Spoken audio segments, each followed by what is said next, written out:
साथियों की मेहनत की वजह से ही आज घर घर तक बाबा साहब अम्बेडकर की बात, मान्यवर काशीराम साहब की बात, मान्यवर दीना भाना वाल्मीकि साहब की बात, फूले पेरियार साहू महाराज की बात, कोतवाल धन सिंह गुर्जर जी की बात पहुंचने का काम हो रहा है। मैं इसके लिए पूरी पार्टी के नेताओं का आभार प्रकट करता हूं। इस मंच पर उपस्थित आजाद समाज पार्टी के राष्ट्रीय नेतागण, प्रदेश के नेतागण, अनुशासन समिति के साथियों, मिशन 78 के साथियों और मेरे सामने उपस्थित नौजवान साथियों, बड़े बुजुर्गों और इधर मेरी बहनें जो बहुत लंबे समय से यहाँ आशीर्वाद देने के लिए पहुंची हैं, मैं आपका बहुत बहुत आभार प्रकट करता हूं इस प्यार और इस आपके विश्वास के लिए जो आपने हम लोगों को बताया। अपनी बात को शुरू करते हुए मैं सभी धर्मों में जन्मे सभी संतों, गुरुओं और महापुरुषों को नमन करता हूं। नमन महापुरुष और उन महापुरुषों को जिनकी वजह से भारत में समता, समानता, बंधुत्व, भाईचारे की बात आगे बढ़ रही। मैं महामानव तथागत से लेके संत शिरोमणि सतगुरु रविदास, भगवान वाल्मीकि, गुरु नानक देव, संत कबीर, नारायण गुरु, गुरु घासीदास, संत गाडगे जी महाराज और मां सावित्रीबाई फुले, मां राष्ट्रपिता ज्योतिबा फुले, मां फातिमा शेख, छत्रपति साहू जी महाराज, डॉक्टर बाबा साहब अम्बेडकर, ईवी पेरियार रामानायक स्वामी, पेरियार ललाई यादव, बाबू जगदेव प्रसाद कुशवाहा, जननायक कपूरी ठाकुर, महामना रामसु वर्मा, चौधरी महाराज सिंह भारती, सर छोटू राम, मान्यवर दीना भाना वाल्मीकि और मान्यवर काशीराम साहब को नमन करता। सम्मानित साथियों, ये मेरठ की वो क्रांति रहा है जहां 1857 का गदर, 1857 की क्रांति इसी मेरठ की धरा से शुरू होने का काम किया और कोतवाल धन सिंह गुर्जर और माता देवी वाल्मीकि जी ने उसका नेतृत्व कर पूरे भारत की गुलामी की बेड़ियों को काटने का बिगुल इसी मेरठ की धरती से बजाने का काम किया। हालांकि उनके इतिहास को छिपाने का काम किया, उनके इतिहास को चुराने का काम किया, उनको जमी दर्ज करने का काम किया, लेकिन जब तक हम जैसे लोग जिंदा हैं अपने महापुरुषों के इतिहास को न दबने देंगे और न ही किसी को चुराने देंगे।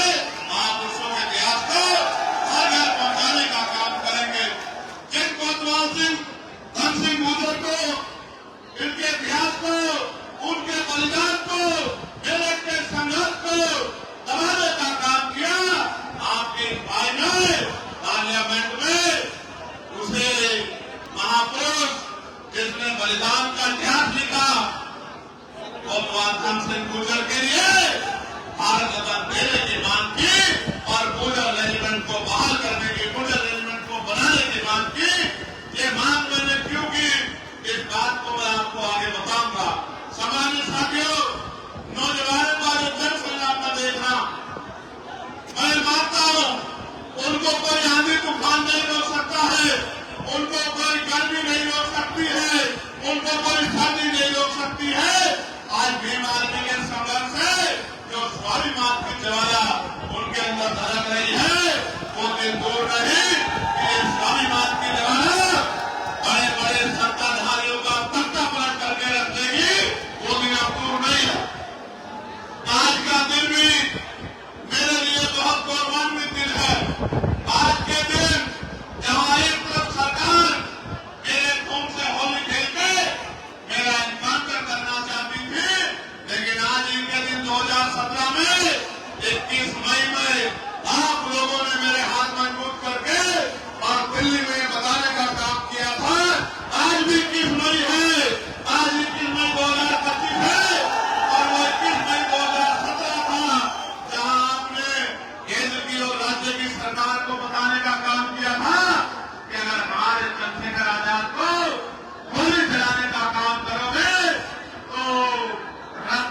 मीडिया बहा देने का काम हम सब लोग करेंगे और एक ऐतिहासिक जन सैलाब आपने जुटाने का काम किया था। सामान्य साथियों, मैं कैसे आपका धन्यवाद करूं? मैंने तो एक किसान कमेरे परिवार में जन्म लिया है, एक गरीब मां की कोख से जन्म लिया है, जिसने तमाम तरह के जीवन में अपने जीवन में तमाम तरह की परेशानी देखने का काम किया। गरीबी देखी, बेबसी देखी, लाचारी देखी, जाति के आधार पर जुल्म जात के अत्याचार देखा और मेरे पिताजी ने महापुरुषों के रास्ते पर आगे बढ़ाने के लिए मुझे एक ही सीख देने का काम किया और वो सीख ये है कि अगर आप पैदा हुए हो तो आपके जीवन में कोई लक्ष्य होना चाहिए और अगर आपके जीवन में कोई लक्ष्य नहीं है तो आपका दुनिया में आना और जाने का कोई मतलब नहीं बनता। मेरे जीवन में लक्ष्य है आप सबकी गरीबी, बेबसी, लाचारी को खत्म करके आपको मान सम्मान का जीवन दिलाने का लक्ष्य मेरे मन में है। जिनको कमजोर समझ के कुचलने का काम किसानों को, मजदूरों को, नौजवानों को, महिलाओं को देश की सत्ता में बैठे लोगों ने किया है, उनको मुख्य धारा में लाके और भौतिक सुधार, मौलिक सुधार, बुनियादी सुधार के घरों तक पहुंचाकर और उनको मान सम्मान का जीवन दिलाना ही मेरी जिंदगी का लक्ष्य है। इसीलिए 16 महीने की जेल काटकर, इसीलिए आपको याद होगा जब दिल्ली में गुरुद्वारा तोड़ा गया था और दिल्ली में भी लाखों लोगों का सैलाब जुटा के केंद्र की सरकार को झुकाने का काम आप लोगों ने किया था। वो बात भी मैं नहीं भूला। मैं अपने ऊपर बड़ी लाठियों को भूल सकता हूँ, मेरे पैरों के नाखून खींच गए उसको भूल सकता हूँ, मेरे हड्डियां तोड़ दी गई मैं उनको भूल सकता हूँ, मेरे खून से होली खेल के मेरे ऊपर गोलियां चला के मुझे मारने का प्रयास किया गया, मैं उसको भूल सकता हूँ। लेकिन आपकी पीठ पे जो लाठियां पड़ी है उनको ये चंद्रशेखर आजाद भूलने वाला नहीं है। ये बात याद रखना। इस रैली को करने का भी एक मकसद है, इस रैली को मेरठ में करने का भी एक मकसद है। ये मेरठ क्रांति रहा कही जाती है और इसी मेरठ में जब आपकी बारात रोक के आपके स्वाभिमान से खेलने का प्रयास किया जाता है तो मेरी रातों की नींद हराम हो जाती है कि मेरठ की क्रांति रहा में अगर अब हमारी बारात रुकने लगी तो बाबा साहब अम्बेडकर ने जो संविधान में हमें समानता का अधिकार दिया था उस अधिकार का क्या मतलब। मुझसे पहले निजाम चौधरी जी ने आपको बताने का काम किया कि चाहे किसान हो, नौजवान हो, मेरे भाई सिख समाज के लोग हों, मुस्लिम समाज के लोग हों, ईसाई समाज के लोग हों, जैन समाज के लोग हों, बौद्ध समाज के लोग हों, पहलवान बेटियां हों, किसानों का 13 महीने का आंदोलन हो, कोई ऐसी संघर्ष लड़ाई नहीं है जिसमें भीम आर्मी आजाद समाज पार्टी ने आगे बढ़ के हिम्मत जुटाने का काम न किया हो, उनका हौसला बढ़ाने का काम न किया हो। आप महसूस करके देखो, जब मैं पार्लियामेंट में नहीं गया था तो ये पैसे वाले क्या कहते थे कि अकेला चंद्रशेखर क्या कर लेगा, ये चंद्रशेखर तो पार्षद भी नहीं बन पाएगा, ये चंद्रशेखर तो चेयरमैन भी नहीं बन पाएगा। मेरठ के लोगों ने तो पार्टी के 3 पार्षद बना के आपके उन गद्दारों का मुंह बंद करने का काम किया था और आपने दोनों हाथ भागे। नगीना का धन्यवाद कीजिए मेरे साथ, दोनों हाथ भागे। नगीना के लोगों ने अपनी मेहनत करके एक पैसा जुटा के और वोट की ताकत से आपके चंद्रशेखर आजाद को देश की सबसे बड़ी पंचायत में भेजने का काम किया। और आप बताओ, पार्लियामेंट में जाने के बाद कोई एक ऐसा मसला बताओ जिसमें आपने आवाज दी हो और चंद्रशेखर आजाद ने उस मामले को पार्लियामेंट में उठा के आपकी लड़ाई को मजबूत करने का काम न किया। कोई एक भी मामला ऐसा नहीं है। जब संत रविदास महाराज की जयंती का अवकाश नहीं हुआ तो पार्लियामेंट में लड़ करके मैंने अवकाश कराने का काम किया। जब बोध गया का मुक्ति आंदोलन चला 75 साल के इतिहास में और जब से लोकतंत्र लागू हुआ है किसी ने बोध गया मुक्ति की बात नहीं की। भगवान बुद्ध के उस पावन तीरथ पे जहां भगवान आपके भाई चंद्रशेखर आजाद ने सरकार की आंखों में आंखें डाल के वो बोध गया को मुक्त कराने के लिए आवाज उठाने का काम किया। भगवान बुद्ध की बात को, उनकी अपने पवित्र तीर्थ को आगे जो है वो बुद्धों के पास आ जाए, इसकी मांग को उठाने का काम किया। समाजी साथियों, आपको याद होगा पार्लियामेंट में मैंने ही डॉक्टर बाबा साहब अम्बेडकर की जयंती को राष्ट्रीय पर्व घोषित किया जाए इसकी मांग उठाई थी। जब मैंने मांग उठाई तो सरकार के लोगों ने घबराकर बाबा साहब अम्बेडकर की जयंती पे अवकाश घोषित करने का काम किया। आप ये सोचो, अभी तो चंद्रशेखर अकेला वहां है। जिस दिन चंद्रशेखर के साथियों को आपने भेजना शुरू कर दिया, आप ये देखना अभी तो मुद्दे उठ रहे हैं, फिर कलम पकड़ के आपके काम कराने का काम यही नौजवान करेंगे जो आज आपके सामने मंच पर बैठे हैं और आपकी लड़ाई को लड़ने का काम कर रहे हैं। मैं जानता हूं ऐसे वाले लोग हमारे लोगों का मजाक उठाते हैं, मेरे नौजवान नेताओं का, मेरे भाइयों का मजाक उड़ाते हैं, कहते हैं नौजवान लोग क्या करेंगे। जब एक चंद्रशेखर पूरी पार्लियामेंट में अपनी पहचान बना सकता है तो ये एक नौजवान उत्तर प्रदेश का इतिहास बदल के रख सकता है। इस बात को भूलना मत मेरे साथी। नौजवान आप समझते हो क्या होता है? नौजवान कभी गैर जिम्मेदार नहीं होता, उसके कंधों पर जिम्मेदारी होती है अपने परिवार की, अपने क्षेत्र की, अपने प्रदेश की, अपने देश की। उसके सीने में आग होती है, राष्ट्रवाद की आग उसके सीने में होती है। नौजवान याद करो आजादी की जंग, करतार सिंह सराफा साहब जिन्होंने सबसे पहली शहादत दी वो 19 साल के थे।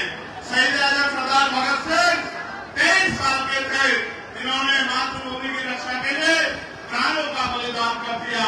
आज जिन नौजवान नेताओं का आप अपमान करने का काम करते हो विरोधियों, वो दिन दूर नहीं, इन्हीं नौजवानों में से कोई विधायक होगा, कोई सांसद होगा, कोई जिला पंचायत का सदस्य होगा, कोई जिला पंचायत का अध्यक्ष होगा, कोई चेयरमैन होगा, कोई प्रमुख होगा।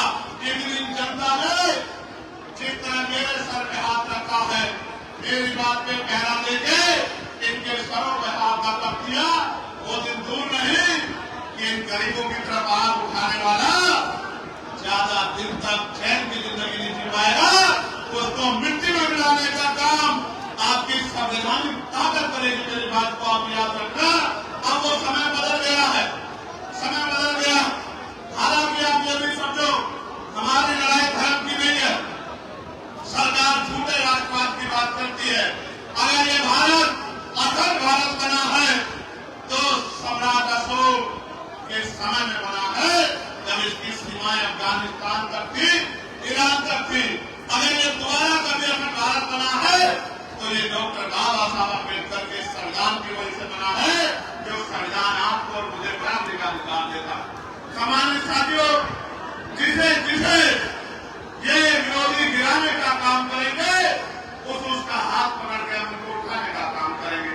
आगे देखो, लड़ाई धर्म की नहीं है, लड़ाई राष्ट्रवाद की नहीं है, लड़ाई अगर देश में है तो रोटी कपड़ा मकान की। क्या आज आप सब लोगों को खाने के लिए अच्छा भोजन, पीने के लिए साफ पानी, पहनने के लिए अच्छे कपड़े और रहने के लिए पक्की छत मिली है? आप सरकार किसको कहती है कि हम 80 करोड़ लोगों को सस्ता राशन देते हैं? ये 80 करोड़ लोग कौन है? मुझे बहुत जिम्मेदारी से कहना पड़ेगा, ये 80 करोड़ लोग इस भारत के मूल निवासी हैं, इस भारत के बहुजन समाज के लोग हैं, इस भारत के दलित, पिछड़े, मुसलमान, आदिवासी और अन्य धर्मांतरसंख्यक समाज के लोग हैं, जिनको आप अपनी व्यवस्था में आज भी गरीब बना के रखना चाहते हैं। मैं आ रहा था, जगह जगह पर स्वागत हुआ, धूप इतनी शानदार थी, फिर भी नौजवान बैठा हुआ था और लोग मुझसे पूछते हैं कि भाई चंद्रशेखर आजाद, इतनी हिम्मत आप मेरे पास से आती है? जिस समाज का नौजवान गुलामी की बेड़ियों को काटने के लिए खड़ा हो जाए, वो समाज ज्यादा दिन तक हाशिए पे नहीं रह सकता। इस बात को मैं समझता हूँ और इस बात को आपको भी समझना पड़ेगा। मैं ये भी मानता हूं, जिस समाज में सच सुनने की आदत नहीं होती, उनके सामने सच बोलने वाला मुजरिम होता है। आप ये बताओ, क्या मैंने कभी आपका हाथ छोड़ा है? दोनों हाथ उठा के बताओ, अगर मैंने आपका हाथ कभी छोड़ा हो तो अगर मैंने कभी आपका हाथ नहीं छोड़ा, तो क्या अब आपका हाथ मेरे सर में रहेगा नहीं रहेगा? बताओ। मेरी बात को गौर से सुनो। मुस्लिम समाज के भाइयों, जब मुस्लिम समाज में चाहे वक्त का मामला हो या अपनी मस्जिदों, मदरसों, दरगाहों को जमीन करके या बुलडोजर चला के जब मुस्लिम भाइयों को नुकसान पहुंचाने का काम किया हो, इंसानियत की सवाल को दीवार में आजाद समाज पार्टी ने मजबूत करने का काम किया और सरकार से लोहा लेने का काम किया। बहुत सारे लोगों को तो मुसलमान लब कहने में भी तकलीफ होती है, लेकिन दीवार में आजाद समाज पार्टी ने कभी इस तरह का व्यवहार आपके साथ नहीं किया। और आप जिनको वोट देते हो, वो वोट लेने के बाद 5 साल कभी दिखाई भी नहीं देते। जब आप काम कराने जाते हो तो वो कहते हैं हमारे पास ताकत नहीं है। अरे मैं समझता हूं आप में ताकत नहीं है, उससे भी बड़ी बात यह है कि आप इनको पैरों पर खड़ा ही नहीं करना चाहते। आज प्रदेश की स्थिति क्या है? बाल प्रजापति, कश्यप, सैनी, मौर्य, साके, कुशवाहा, बिंद, राजभर, केवट, मन्ना, नाथ, पूजन, यादव, तमाम पिछड़े वर्ग के लोग, जाटा समाज के लोग, खानू समाज के लोग, वाल्मीकि समाज के लोग, पासी समाज के लोग, तमाम उनके पढ़े लिखे बच्चे बेरोजगार घूम रहे हैं। कहीं कोई रोजगार नहीं है। कोई भर्ती आती है तो पेपर लीक हो जाता है, कोई भर्ती आगे बढ़ती है तो आरक्षण का घोटाला हो जाता है। 69,000 शिक्षक भर्ती में जो धर्म की बात करते हैं, दलित पिछड़े वर्ग के बच्चों के 20,000 पद लूटने का काम इसी उत्तर प्रदेश की सरकार ने किया और उन पर मुकदमा नामजद करा के उनको मिठाई खिलाने का काम इसी उत्तर प्रदेश की सरकार ने किया। सम्मानित साथियों, अगर सरकारी नौकरी नहीं होगी तो फिर आपके बच्चे कैसे आगे बढ़ेंगे? प्राइवेट सेक्टर में क्या है हमारे पास? इसलिए मैंने पार्लियामेंट में प्राइवेट मेंबर बिल में लेके आया कि भाई प्रतिनिधि क्षेत्रों में भी कमजोर वर्गों के लोगों को आरक्षण मिलना चाहिए। और आरक्षण की कीमत उनसे पूछो जिनका बच्चा इस आरक्षण की वजह से नौकरी पे गया है। नौकरी पे जाने के बाद उसने अपने गरीब परिवार के आंसू पूछने का काम किया। जिन्होंने आरक्षण की लड़ाई नहीं लड़ी, उनको आरक्षण की शक्ति का नहीं पता है। ये लोग आपकी वोट लेते हैं और आपकी तरक्की के रास्ते को भारतीय जनता पार्टी के लोग खत्म करने का काम करते हैं। इसलिए आज यहाँ इस मंच से मैं आपसे अपील करने के लिए आया हूँ, अगर स्वाभिमान सम्मान का जीवन चाहिए तो कीमत चुकाने के लिए तैयार हो जाओ, संघर्ष करने के लिए तैयार हो जाओ, मैदान में उतरने के लिए तैयार हो जाओ। क्योंकि मैं जानता हूं, जिस दिन आपने तय कर लिया, दुनिया की कोई ताकत आपके हौसले को कमजोर नहीं कर सकती है और कोई भी बड़ी से बड़ी ताकत आपके सामने नहीं दिख सकती है। ये बात में डॉक्टर बाबा साहब अम्बेडकर के मानने वालों की जनता। प्यारे साथियों, आज कोई जिला ऐसा नहीं है जहां दलितों की खाल न पीनी जा रही हो, पिछड़ों की खाल न पीनी जा रही हो। कोई ऐसा जिला नहीं है। कई मार के रखते हैं, कई बहन बेटियों का रेप करते हैं, कई घर जलाते हैं। जो जमीनें हमें मिली थी, सरकार उन जमीनों को छीनने का काम कर रही है और कोई आपका रखवाला दूर दूर तक नजर नहीं आता। जो आज आपके साथ नहीं खड़ा, वो कल आपकी क्या मदद करेगा? मैं आपको ऐलान करके कहता हूं, अगर आपकी तरफ कोई आंख उठाए तो भीम आर्मी आजाद समाज पार्टी को याद करना।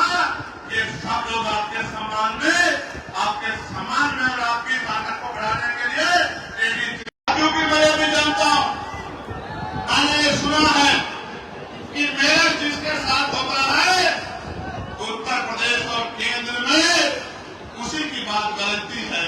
इसलिए मैंने मेरठ को चुना है सबसे पहले कि मेरठ के लोगों का आशीर्वाद मुझे मिलना चाहिए। बताओ मेरठ का आशीर्वाद मिलेगा नहीं मिलेगा? अब एक बात को गौर से सुनना, नौजवानों आपसे भी कह रहा हूं,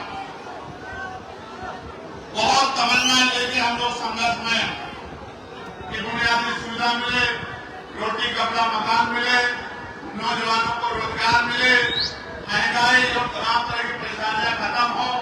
आप महसूस करके देखो, बिजली के दाम से लेके पानी के दाम, सड़क कहाँ बनेगी, स्कूल कहाँ बनेगा, यूनिवर्सिटी कहाँ बनेगी, मेडिकल कॉलेज कहाँ बनेगा, नौकरी किसे मिलेगी, रोजगार किसे मिलेगा, इंडस्ट्रियल एरिया किसे कहाँ लगेगा, ये सब सरकार तय करती है। और 2027 में 15 साल का सूखा हो जाएगा। 15 साल का, 15 साल में क्या देखा हमने? थाने में जाते हो सुनवाई नहीं होती, सरकारी दफ्तरों में जाते हो सुनवाई नहीं होती, जुल्म जाती होती है, न्याय नहीं मिलता। इस 15 साल के सूखे में खत्म करने के लिए दिन रात हम लोग जुटे हैं। इस सूखे को खत्म करने में मदद कराओगे नहीं कराओगे बताओ? जब नगीना के लोग इस सूखे को खत्म कर सकते हैं, तो क्या मेरठ के लोग इस सूखे को खत्म नहीं कर सकते? क्या बताओ? अभी भी कोई टैक्स देना बाकी है क्या चंद्रशेखर के लिए? दोनों हाथ उठा के बताओ, अभी भी कोई टैक्स बाकी है क्या? क्या मेरे समर्पण में कोई कमी है? क्या भीम आर्मी आजाद समाज पार्टी के संघर्ष में कोई कमी है? अब तो आपको हाथ आगे बढ़ाना है और गांव-गांव में निकल के बूथ कमेटी, सेक्टर कमेटी, भाईचारा कमेटी बना के अपनी ताकत बढ़ानी है। और आने वाले 30 पंचायत चुनाव में आजाद समाज पार्टी को ताकतवर बनाया। बताओ बनाओगे नहीं बनाओगे? जोर से बताओ बनाओगे नहीं बनाओगे? विरोधियों को मुंह तोड़ जवाब दोगे नहीं दोगे? देखो, मानव काशीराम साहब ये कहते थे कि तमन्ना अगर सच्ची हो तो रास्ते 1000 होते हैं, तमन्ना अगर झूठी हो तो बहाने 1000 होते हैं। भाई दरोगा जी, आराम से।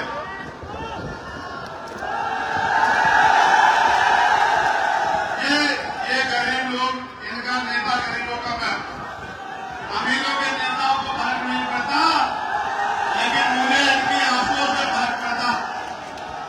वो मेरा भाई है, मैं उसको कहूंगा कि वो वहीं रुक जाए। ये भी अपनी ड्यूटी कर रहे हैं, मगर तू ये जान ले, मेरे साथ फोटो खिंचवाने से तेरा जीवन नहीं बदलेगा। ये दिन काम में ताकत होगी, रोजगार देकर तेरा जीवन बदलने का काम। जब रोजगार मिलेगा, 4 पैसे जेब में होंगे, तो माँ को हवाई जहाज का सफर कराना, माँ को देश दुनिया दिखाने का काम करना, बहनों के सपने पूरे कराने का काम करना, तब जाके मेरे दिल में भी खुशी होगी जब इस काम को आप लोग करने का काम करोगे। मेरी माँ को दुनिया दिखाने का काम करोगे, उनके आंसू पूछने का काम करोगे, उनको सुख सुविधा देने का काम करोगे, उनकी तकलीफों को दूर करने का काम करोगे, तभी जाके मेरे दिल में ठंडक पड़ेगी। और कोई इसके अलावा रास्ता नहीं है। भाई आप चिंता न करो, आपकी मेहनत और हम सबकी मेहनत मिलकर 2027 में उजाला करने का काम करेगी। मेरे लोगों याद रखना। प्यारे साथियों, कुछ मांगे जो मुझको दी गई थी कि इन मांगों पर चर्चा होनी चाहिए। मैं आपको विश्वास दिलाता हूं, आपकी मांगों को पार्लियामेंट में उठाने का काम करूंगा। मैं आपको इस बात का विश्वास दिलाता हूं। मांग ये है कि हस्तिनापुर क्षेत्र को पर्यटक स्थल घोषित किया जाए और रेलवे लाइन से जोड़ा जाए। जिसकी क्षेत्र के लोगों द्वारा लंबे समय से मांग चली आ रही है। मैं आपको विश्वास दिलाता हूं कि आपका चंद्रशेखर आजाद इस मांग को पार्लियामेंट में उठाने का काम करेगा। मैं आपको विश्वास दिलाता हूं।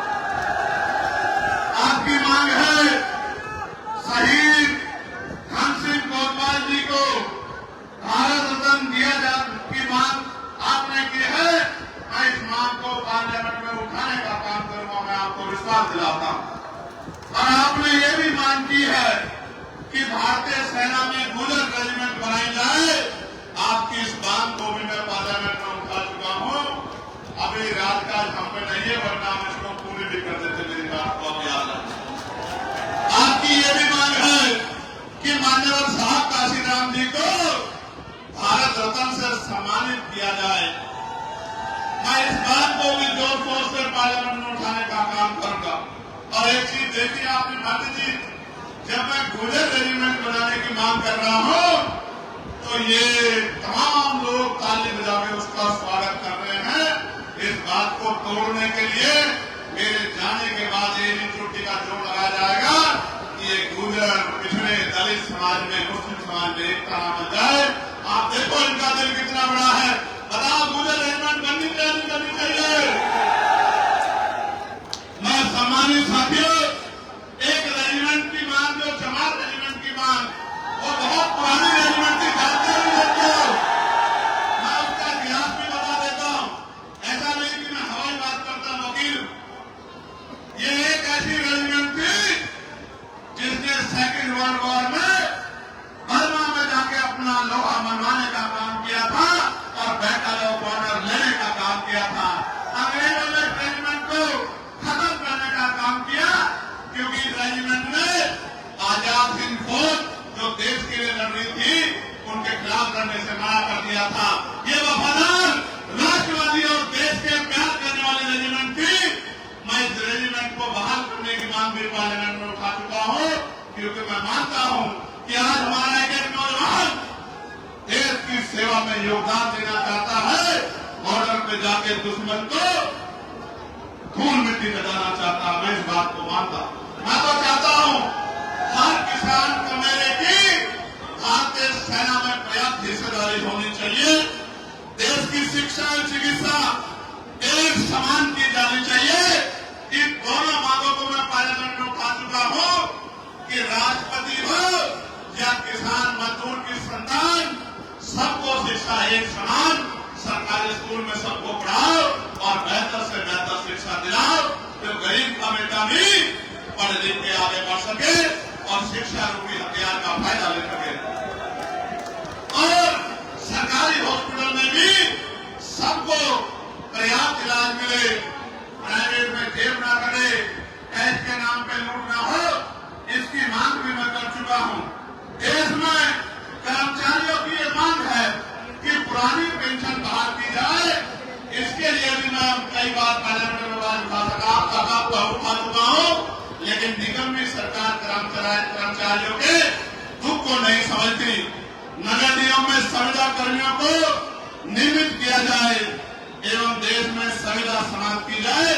मैं आपको विश्वास दिला कहता हूं, जितने संविदा कर्मचारी अभी जिस डिपार्टमेंट में लगे हैं, आजाद समाज पार्टी ताकत में आने के बाद सबको पक्की नौकरी हम लोग दिलाने का काम करेंगे। ये बात मैं आपको विश्वास दिलाता हूं। नगर निगम में नहीं, 2 अप्रैल 2018 में जो SC/ST के लोगों पर झूठे मुकदमे लगा के यहां भी शहादत हुई थी, मुजफ्फरनगर में भी शहादत हुई थी। आपको अंकुर याद है नहीं याद है? शहीद हमारा भाई अंकुर। उन झूठे मुकदमों को वापस लिया जाए, इसकी मांग भी मैं पार्लियामेंट में उठा चुका हूं। वक्फ बिल जो देश के मुसलमानों के खिलाफ है, इसको वापस लिया जाए, इस कानून को वापस लिया जाए, इसकी मांग भी हमारी पार्टी जोर शोर से उठा रही है। और तहसील मैदान नवादा में जो 40 वर्षों से रविवार को 1000 लोगों द्वारा अपने ठिये लगा के अपने परिवार में बच्चों का पालन पोषण करते थे, वर्तमान सरकार उत्तर प्रदेश के मंत्री के इशारे पर पुलिस द्वारा पैड लगाकर सामान बेचने वालों पर लोगों पर लाठीचार्ज किया गया, और जिसके कारण में रोष व्याप्त है और रविवार को पैड पुनः लागू किया जाए। भाई मेरी बात पे गौर करना आप सब लोग। सरकार रोजगार तो नहीं दे पा रही है, नौकरी तो नहीं दे पा रही है, इंडस्ट्रियल एरिया तो नहीं लगा पा रही है, लेकिन अगर छोटा मोटा ठेली वाला, सड़क वाला, पटरी वाला, फेरी वाला, ठिये वाला अपना काम करता था, तो इनको भी उजाड़ने का काम कर रही है। जो सरकार गरीबों को उजाड़ने का काम करेगी, उस सरकार को सत्ता से निकाल के फेंकने का काम करोगे नहीं करोगे बताओ?